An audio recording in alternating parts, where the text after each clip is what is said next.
제네시스와 함께하는 시네 코멘터리, 올해도 제29회 부산국제영화제에서 인사드립니다. 안녕하세요. 저는 진행을 맡은 시네21 정재현 기자입니다. 제 옆에는 한국영화의 오늘 스페셜 프리미어 섹션 초청자기자, 10월 17일 개봉을 앞두고 있는 더러운 돈에 손대지 말라의 정우 배우 앉아 계십니다. 배우님 안녕하세요. 네, 안녕하세요. 반갑습니다. 네, 시청자분들께 인사 부탁드립니다. 시청자 여러분, 이렇게 또 부산에서 이렇게 인사드리게 됐습니다. 더러운 돈에 손대지 마라로 또 오랜만에 인사드리는 배우 정우입니다. 반갑습니다. 네, 지금 축제가 한창인 부산국제영화제에서 뵙게 됐습니다. 아마 녹화 진행하는 오늘이 가장 관광객들이 많이 모인 날이 아닐까 싶은데요. 또 부산은 정우 배우의 고향이시기도 하죠. 그렇죠. 지난해에는 또 올해의 배우상 심사를 위해서 부산국제영화제 찾으셨어요. 지금 영화제 참석을 위해서 올해 다시 배우로 참석하셨습니다. 좀 올해 영화제를 즐기신 소감은 어떠신가요? 작년보다 더 규모도 그렇고 또 좀 코로나 여파 때문에 좀 관객분들이 굉장히 좀 움츠려 있는 듯한 느낌이 있었는데, 이제는 또 마스크도 완전히 다 벗으셔서 얼굴 이렇게 마주보면서 이렇게 웃으면서 인사할 수 있어서 작년보다 또 좀 활기차고 또 에너지가 더 풍부해진 것 같아서 저 역시도 좀 즐기고 있습니다. 그럼 오늘 이제 정우 배우 출연작들 함께 보면서 이야기 나누는 시간 갖도록 하겠습니다. 오늘 인터뷰는 특별히 제네시스 G80의 전동화 모델인 G80 EV 앞에서 진행을 합니다. 직접 앞에서 차량 보시니 어떠세요? 이건 뭐 약간 압도하는 그런 어떤 디자인과 광이 나서, 그리고 바디가 굉장히 섹시한 것 같아요. 네. 그리고 뒷자리 같은 경우에도 아주 롱바디처럼 이렇게 뒷자리가 아주 넓어 보이는 것 같아서 네. 굉장히 욕심나는 캐릭터인데요. 네. 배우가 보기에도 매력적인 네. 피사체다. 매력적이에요. 예. 그렇습니다. 멋있네요. 이렇게 자동차 앞에서 인터뷰 해보신 적 있으세요? 자동차 앞에서 이렇게 인터뷰한 거는 한 번도 없는 것 같아요. 오늘의 기회가 좀 특별한 기회가 네. 되길 바랍니다. 지금부터 정우 배우가 출연한 작품들의 대표작들, 비하인드 스토리 함께 정우 배우와 나눠볼 텐데요. 정우 배우와 처음 볼 작품은 영화 바람입니다. 장난해.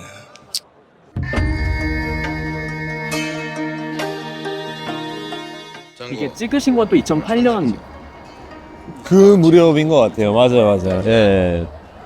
만나도 16년 전에 촬영하신 작품. 그러니까요. 됐습니다. 엊그제 촬영하고 네. 개봉한 것 같은데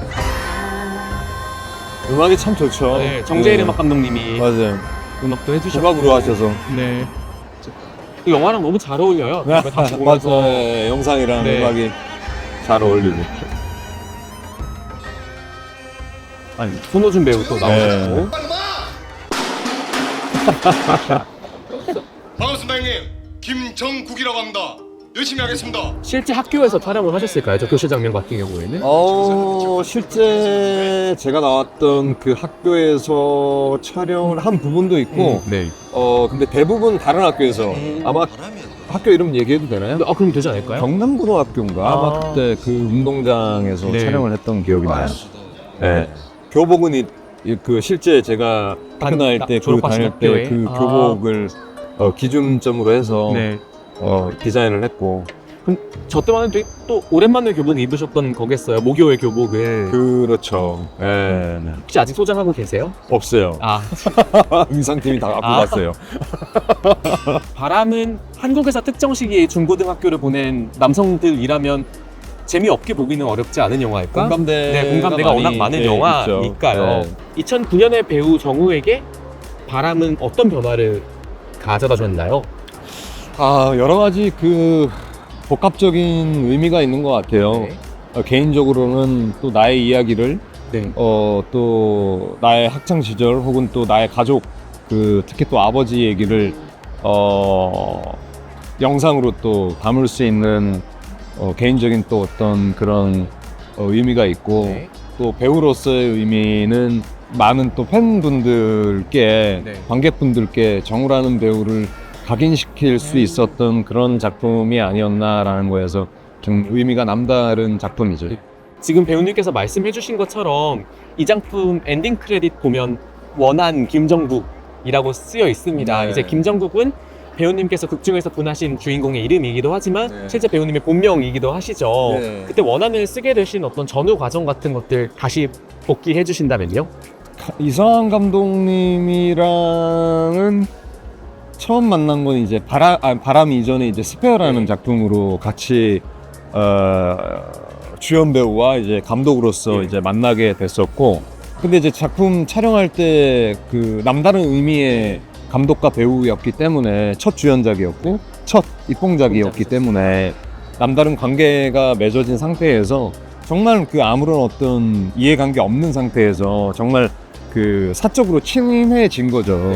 그러면서 이제 뭐 하루아침에 제 얘기를 이렇게 들려드렸던 게 아니라 뭐 하루, 한 달, 뭐 1년, 2년에 거쳐서 제 어린 시절, 학창 시절 이야기, 그리고 내 가족 얘기를 감독님께 말씀드렸더니 너무 흥미로워 하시고 너무 그 재미있어 하셨어요.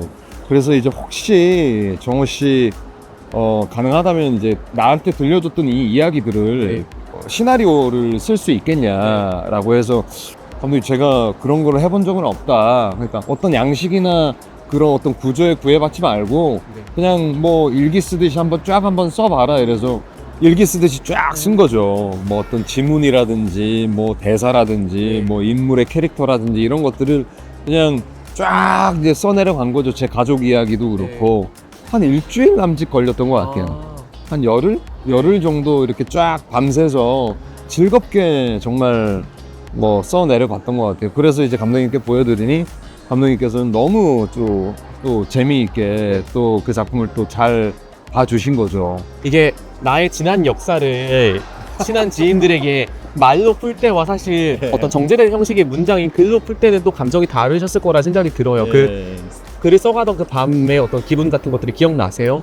애 친구들 그리고 학창 시절 때 이야기 어떤 향수라든지 이런 것들에 대해서 내가 그때 당시에 느꼈던 감정이라든지 그때 공기를 써내려간 것도 아주 흥미롭긴 했지만, 그것보다 더 했던 건 사실 아버지와 가족에 대한 이야기였던 것 같아요. 특히 이제 아버지께서 또 실제로 또 그때 돌아가셨던 기억이 있어서 아버지 생각하면서 글 쓰면서 많이 울었던 기억이 나요. 예. 사실 이 영화를 본 많은 관객들이 꼽는 단 하나의 명장면이 있다면 저는 장례식장에서 정국이 아버지의 환영을 보낸 장면이 아닐까 짱구. 라는 생각이 듭니다. 저희 그럼 두 번째 영화 클립 볼까요? 네. 저희 두 번째로 함께 볼 영화는 김현석 감독님의 세시봉입니다.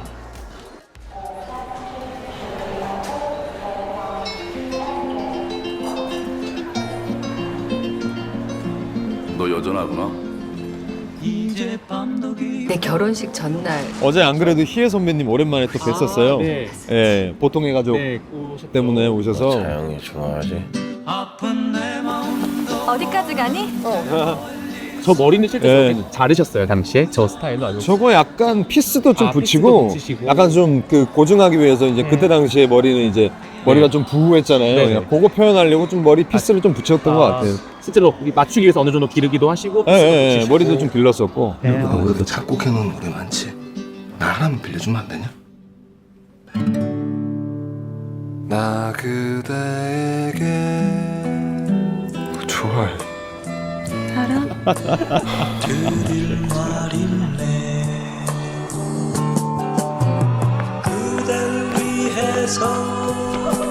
내가 좋아하는 노래. 이 노래 배워서 꼭 불러줘. 이게 부산이 등장하진 않지만 또 부산에서 찍으셨더라고요. 네, 통영. 네. 네.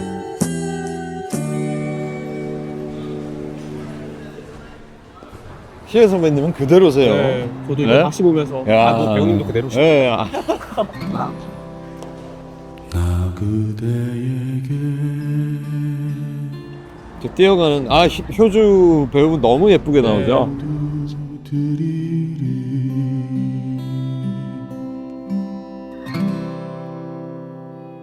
이게 제가 세시봉을 이번에 다시 보니까 이 영화는 멜로로서도 너무 설레는 지점이 확실하지만 저는 재능에 관해 고민하는 한 남자의 이야기가 아닐까라는 생각을 했어요. 네. 이제 배우님도 또 연기라는 예술을 하시잖아요. 그래서 어떤 재능과 노력의 상관관계에 관해서 늘 고민하실 것 같아요. 좀 배우 입장에서의 재능, 노력은 배우님께 어떻게 다가오나요? 그 재능과 노력이라는 거는 뗄래야 뗄 수 없는 어떤 뭐라고 해야 될까요? 그런 관계인 것 같아요. 예, 재능이 있다라고 해서 그 재능을 그 재능이 잠재되어 있는 경우들이 많으니까 그걸 끄집어내려면 또 노력과 시간이 분명히 또 필요하고 그 재능을 또 빛나게 하기 위해서는 또 어떤 그 과정들에 또 노력이 또 들어가야 되는 거니까 그게 공존하는 것 같은데 저는 이제 재능이 있다라고 믿고 노력을 하죠. 나는 재능이 없어 무조건 노력을 해야 돼라는 쪽보다는 네. 모르겠어요. 이 발언이 어떻게 좀 받아들이실지 모르겠는데 아니요, 근데 스스로에게 신뢰가 있으셔야 더 열심히 노력할 수 있는 거죠. 그냥 나는 할 수 있다라는 그냥 단순한 어떤 접근 보다는 그것도 중요하긴 하지만 네. 그것보다 내 자신에 대한 어떤 확신과 믿음을 가지고 또 내 꿈을 향해서 쫓아나가는 그런 어떤 노력들이 같이 감미되는 게 또 중요하다라고 생각이 들어요. 예, 왜 그러냐면 배우라는 직업이 그런 걸 가지고 있지 않으면 너무 두렵고 무섭기 때문에 자기 확신이 없으면 못하는 네. 일이라고 많이들 말씀하시고 아무도 믿어주지 않는데 나를 네. 내가 내 자신마저 믿어주지 않으면 이 너무 너무 갈 수 없는 길인 거죠. 그러니까 그 외롭고 험한 길을 기현님께서 재능에 관한 일말의 확신과 노력을 곁들여서 지금 이 자리까지 오신 게 아닌가 감사합니다. 내 생각을 합니다. 또 생각해보면 사실 요 1년의 시기 바람, 응사, 세시봉까지의 시기에 영화 바깥의 인간 정우는 30대 중반 정도에 접어든 나이셨더라고요. 네, 30대 초중반 초중반이었죠. 네. 근데 고등학생으로 나온 바람, 대학생으로 나온 응사, 그리고 세시봉까지 어떤 청춘의 도상으로 이 시기엔 활약하셨다는 생각이 들어요. 시대가 특정된 한 시절의 청춘을 연기한 경험, 그리고 연속적으로 스크린에 그리고 브라운관의 청춘의 열정, 사랑, 꿈 혹은 좌절 이런 여러 청춘의 단면들을 이런 매체에 아로새긴 이 시기를 어떻게 추억하세요? 향수죠. 또 공감이고 살아왔던 시대나 배경은 조금 다를 수는 있어도 그때 당시에 느꼈던 감정들이나 그런 어떤 공기들은 네. 많이 공감이 된다라고 생각을 하거든요. 네. 그래서 촬영하면서도 저도 그때 시절을 생각하면서 되게 그 즐겁게 아주 그 재미있게 촬영을 했었던 것 같아요. 근데 이제 그거에 대한 건 있죠. 그 시기는 물론 지금도 이제 그 연기에 대한 어떤 갈증이라든지 욕심이랄까 그런 욕망들이 없지는 않지만 그때는 아주 불타올랐던 것 같아요. 그 시기에 이제 배우 정우는 그래서 아주 악착같이 연기에 혹은 작품에 접근을 했던 기억이 나요. 예. 그래서 오히려 후회가 없으시겠다는 생각도 들었습니다. 정말 내 모든 것을 불살랐던 시기에 모든 것을 불태운 작품들이 남아 있으니까요. 그렇기도 한데 또 좀 아쉬운 게 제가 보니까 필모를 보니까 1년에 한 작품씩 했더라고요. 네. 일부러 작정을 하고 그렇게 한 건 아닌데 고민하면서 또 한 작품을 또 선택하게 되고 또 고민하면서 이렇게 한 작품을 선택을 하게 됐는데 생각이 너무 많으니까 이 발걸음이 너무 무거웠던 것 같아요. 근데 그거에 대한 어떤 또 깨달음과 분명히 또 경험은 있는데 또 그렇지 않고 조금 다작을 했더라면 어땠을까라는 또 그런 생각이 들기도 하는데 근데 어떤 선택을 해도 조금의 아쉬움은 있는 것 같아요. 다만 이제 후회하진 않는다라는 그 생각은 있어서 좀 위안이 되죠. 이렇게 청춘을 불살랐던 시기에 또 다른 작품인 히말라야 이야기도 해보겠습니다. 지금 나와 있는데요. 극악무도한 클립을 보겠습니다. 엄대장이 K2까지 올라가면 14장 완등이라는 신화를 쓸 거야. 받아주십시오, 형님. 자신 있습니다. 기본도 안 된 인들이 확 다니던 회사에 사표까지 내부십니다. 대장님, 한 번만 기회를 주십시오. 언제 빼고. 솔직히 지금 너무너무 춥고 배고픈데 너무너무 행복합니다.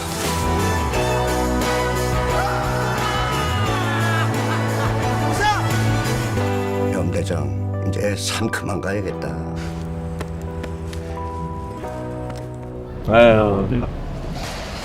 실제로 약간 좀 태우셨나요? 태닝 같은 걸 하셨을까요?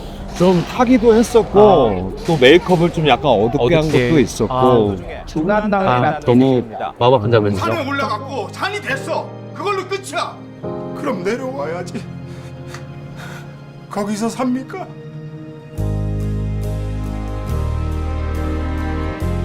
왕년의 멤버들 다 모였네. 배수 형도 어제 오랜만에 만났어요. 전배수 배우네. 네. 실제로 배수라는 이름으로 나오시죠, 영화에. 네. 때문에 우리에겐 그 어떤 명예도 보상도 돌아오지 않을 것이다.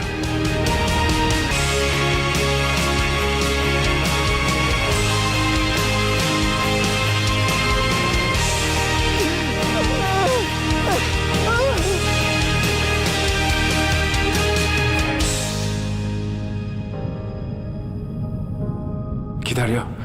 우리가 꼭 데리러 갈게. 당시에 775만 명의 관객이 들었던 흥행작이기도 하고요. 배우님 극 중에서 대명대 산악부 출신이자 칸첸중과 등정을 시작으로 어몽길 대장의 든든한 파트너가 되는 박무택 산악인을 네. 연기하셨어요. 박무택으로 거듭나기 위해 어떤 고되고 보람찬 훈련을 수행하셨던 그 과정 이야기를 좀 들어보고 싶어요. 아, 제가 이제껏 했던 작품 중에 물리적인, 육체적인, 정신적인 부분에서 가장 어렵고 힘들었던, 고됐던 작품이었던 것 같아요. 영화 자체로 보면 휴먼이고 뭐 코믹적인 부분도 있고 또 여러 가지 감정을 느낄 수 있는 아주 풍부한 그 종합 선물 세트 같은 작품이기는 하지만 그때 당시에 촬영을 했던 배우분들은 아주 뭐 스태프분들도 네. 말씀 뭐 말할 것도 없이 너무 고되고 힘들었던 작업이었던 것 같아요. 더군다나 전 작품이 저는 세시봉 네. 노래 부르면서 그 정말 그 웃고 즐기고 노래 부르면서 이렇게 아주 편안하게 앉아 있다가 앉을 수 없는 작품을 하게 되신 거잖아요. 작품을 하다가 저는 원래 산에 올라가는 걸 그렇게 좋아하는 편은 아니었거든요.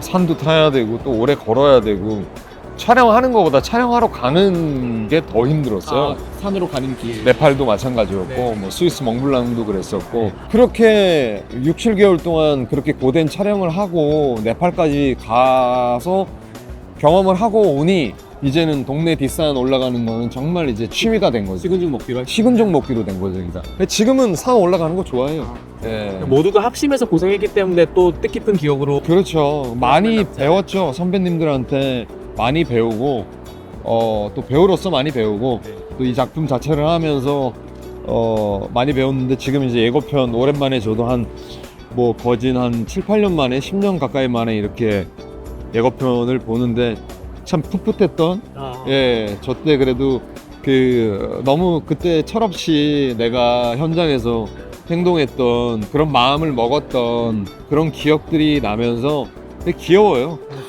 그래도 귀여워요. 사실 박무택 산악인도 실존 인물이시잖아요. 근데 제가 당시 배우님 하셨던 인터뷰 좀 찾아보니까 어몽길 대장님의 저서 같은 것들은 읽었지만 오히려 박무택 산악인의 유가족을 만나는 일은 촬영 중에 수행하지 않으셨다고 하셨습니다. 그런데 배우님 저희 아까 얘기 나눈 세시봉도 그렇고요. 지금 히말라야도 그렇고 사실 재심 같은 경우에도 실존 인물이 계신 영화였잖아요. 지금 실존 인물이 있는 서사를 꽤 연기를 하셨는데 어떤 배우님께서 실존 인물이 있는 경우에 그 인물에 접근하는 방식이 어떤 허구화된 인물에 접근하는 방식과 좀 다른가요?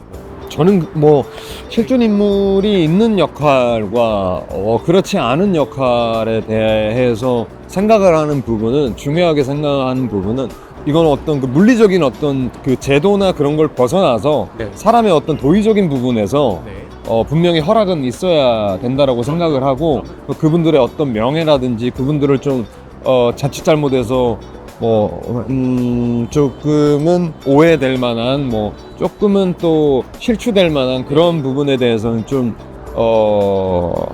고민을 하고 접근을 해야 되지 않나라는 그런 생각인데 그건 사실 배우보다는 제작진들의 몫이기 때문에 그런 부분에 대해서는 제작진에 대한 어떤 신뢰가 깊이 있었고 네. 연기를 함에 있어서 부분에서는 중요할 수는 있겠지만 그것보다 저는 이야기 자체가 가지고 있는 그리고 그 속에 묻어나 있는 그 캐릭터가 더 중요하다고 저는 생각을 하거든요. 네. 그래서 실존 인물이 있든 실화를 바탕으로 하든 이 실화의 베이스의 어떤 느낌보다는 이 시나리오에서 이 부분이 어떻게 표현되는가에 대해서 더 중점을 두는 편인 것 같아요. 네, 감사합니다. 네, 그러면 저희 오늘 이야기 나눌 마지막 작품이죠. 올해 영화제에 초청됐던 작품이자 10월 17일 개봉을 앞두고 있는 더러운 돈에 손대지 마라 영상 함께 보시겠습니다. 애들 뭘 찾으려고 했네. 아이고 형사님들.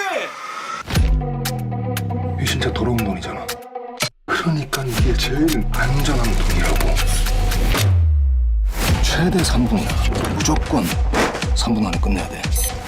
빚진 돈은 그냥 빡 갚아주고 차 한 대 뽑으려고요. 여기가 적어도 뭐.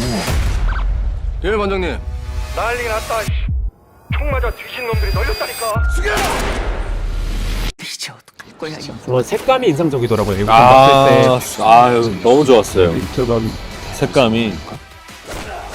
후반 작업의 어떤 DI 색보정의 측면에서는 예. 기대를 안 할 수가 없는 영화란. 이 돈 이거 진짜 우리 거라고. 나 진짜 자수할까? 어쩌냐, 친구가 나와버렸네.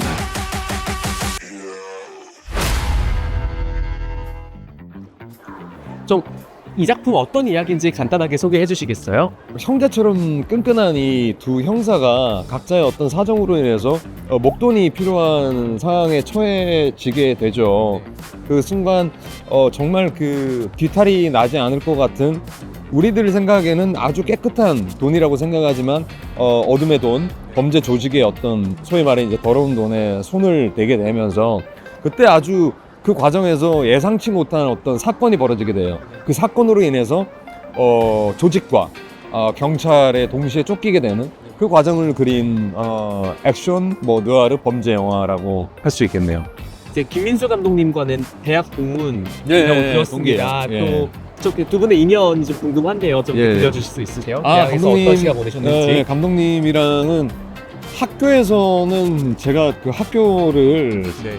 오래 다니긴 했는데 학교를 그렇게 막 열심히 못 다녔었어요. 네. 예, 자의반 타의반으로 열심히 못 다녀서 학교에서 이렇게 친분이 있거나 그러지는 않은데 이제 오며 가며 이렇게 얼굴 정도 아는 그 정도 사이였는데 되려 그 사생결단 현장에서도 만났었고 네. 연출부로 있었고 네.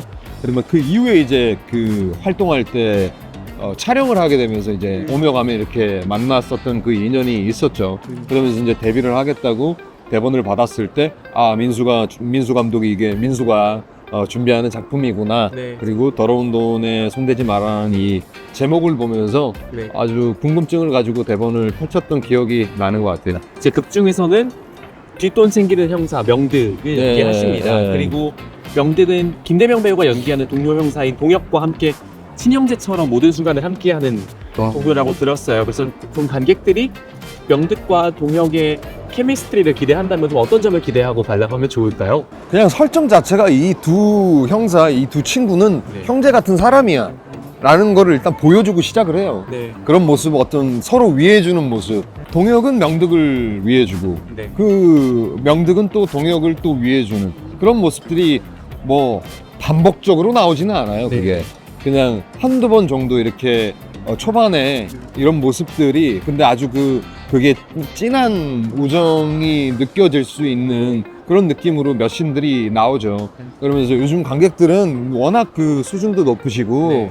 이 보시는 이 눈높이가 너무 우리 관객분들은 훨씬 또 이게 높으시잖아요. 그게 그러니까 딱 보시면 어떤 느낌인지 정확하게 아마 아실 거예요. 그러니까 이런 설정, 이런 어떤 관계구나라는 게 느껴지실 거고 마치 그 예전에 그 홍콩 느와르에서 아주 그 진한 우정을 나누었던 그런 느낌의 어떤 캐릭터라고 생각을 하시면 좀 이해가 되실 것 같아요. 유덕화, 주윤발, 장국영의 그럴 수도 모습들을 있죠. 정우 예, 배우와 예. 김대명 배우에게도 뭐 올드하면 빼고 네, 그렇죠. 오래된 영화니까 그 영화는 2020년대에 나온 영화이기 때문에 그렇죠. 예. 네, 지금까지 제네시스 그리고 정우 배우와 시네 코멘터리 함께했습니다. 배우님 시청자분들께 마지막으로 인사 한번 내주실까요? 이렇게 또 야외에서 또 관객분들, 시민분들과 함께 여기 또 뒤에 이게 무수히 많은 카메라를 가지고 이렇게 또 추억을 남기시려고 이러고 계시는데 이렇게 또 좋은 시간 또 저에게는 또 잊지 못할 또 인터뷰 좋은 시간, 귀한 시간 주셔서 너무 감사드리고 오늘 초대해 주셔서 너무 감사드립니다. 네, 저도 즐거웠습니다. 예, 감사합니다. 예.